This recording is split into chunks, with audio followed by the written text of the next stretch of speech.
Allez, de retour sur notre plateau vidéo ici au village des recruteurs d'Orléans. C'est la deuxième édition, 1200 postes à pourvoir toute la journée, des postes de tout profil, de tout secteur.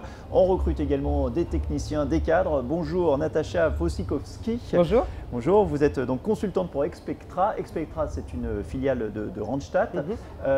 Quels sont les types de postes, vous, que vous recherchez ici ?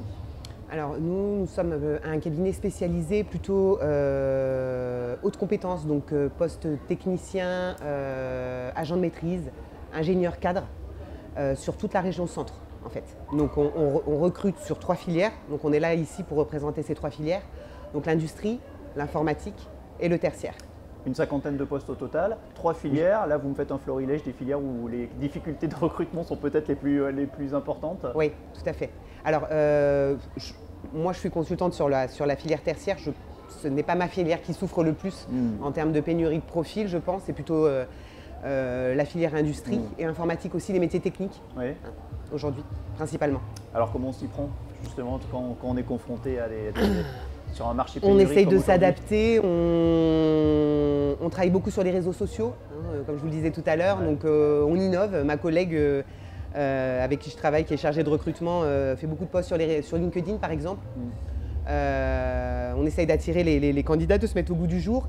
Après, beaucoup de relations commerciales aussi avec les clients, on se déplace, on donne envie de venir, on parle des entreprises de manière peut-être plus approfondie, de l'ambiance de travail, le salaire est important comme on le disait, mais aussi tout ce qui est à côté. On essaye de donner envie aux gens de venir, d'intégrer les entreprises. Juste avant d'y revenir sur ce côté donner envie, est-ce qu'on s'accorde aussi plus de liberté, plus d'ouverture en tout cas sur des profils qui sortent un petit peu des choses normées? Alors nous, on essaye d'aller dans ce sens-là, oui, puisque comme aujourd'hui on est quand même sur une période effectivement un petit peu plus compliquée, on essaye d'expliquer aux entreprises qu'il faut former, de travailler sur le savoir-être, parce que le savoir-être c'est quand même très important. On peut avoir des gens avec des compétences, mais s'il n'y a pas le savoir-être à côté, ça ne fonctionne pas, ou pas longtemps en tout cas. Ouais. Donc de travailler sur le savoir-être, des gens qui ont envie, qui ont la tête bien faite, et après de les former, avec une base bien sûr, même en termes de diplôme, mais de travailler sur la formation. Vous avez déjà rencontré quelques profils intéressants, vous me disiez ce matin. Tout à fait. C'était quel type de profil alors justement? Alors on a rencontré, ma collègue a rencontré des techniciens chimistes, elle a vu des gens sur l'ordonnancement. Moi j'ai vu des profils comptables, des assistantes export, donc avec les langues. De l'assistanat spécialisé, parce qu'on est plutôt sur du spécialisé pour le moment. Et de la logistique un petit peu pour ma collègue aussi. Pour revenir à ce que vous disiez tout à l'heure, là, sur ces profils-là, finalement, c'est vous qui êtes presque obligé de les démarcher aujourd'hui, venir au village des recruteurs et puis on est dans vendre les entreprises que vous représentez? Oui, tout à fait, beaucoup plus qu'avant. C'est très vivant. C'est des métiers qui sont, des métiers aussi commerciaux, où on est beaucoup en contact avec les gens. Oui, on essaye d'aller trouver les candidats là où les autres ne les ont pas, parce que c'est ça aussi le but. C'est-à-dire que vous vous retrouvez paradoxalement aujourd'hui face à des candidats qui peuvent parfois faire un petit peu la fine bouche, c'est-à-dire regarder, peser le pour et le contre, regarder, regardez ce qu'on leur propose ici ou là. Et puis, mais aujourd'hui, ce n'est que ça. Ouais.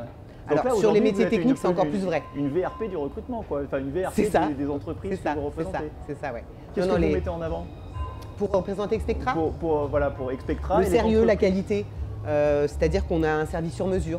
On n'est pas là pour envoyer des candidatures sans savoir de quoi on parle. On reçoit les gens, on prend le temps de les qualifier. Même pour les candidats sont aussi des experts, ce sont nos clients aussi. C'est-à-dire qu'on prend le temps de les recevoir. Ça a toujours été. On est là depuis 15 ans, on a toujours fonctionné comme ça. Et on prend le temps de recevoir les gens, de savoir ce qu'ils veulent, de les écouter. Et nos clients, c'est la même chose, c'est-à-dire qu'on va envoyer des profils qualifiés. On ne leur fait pas perdre de temps. Voilà. Juste une dernière chose, vous me parliez beaucoup de réseaux sociaux, mais l'échange direct, comme ça, la rencontre directe, impromptue, ça fonctionne? C'est génial, ça change aussi, c'est l'humain. Donc ça permet de se faire voir aussi, savoir qu'on est présent. Il y a une partie visibilité pour vous, mais est-ce que ça fonctionne? Est-ce qu'on arrive à trouver des perles rares comme ça? On arrive, il faut tout essayer. Ça fonctionne aussi. Ok, écoutez, merci beaucoup et puis bonne chasse ici au village des recruteurs d'Orléans. Bonne journée et on se retrouve nous dans quelques instants.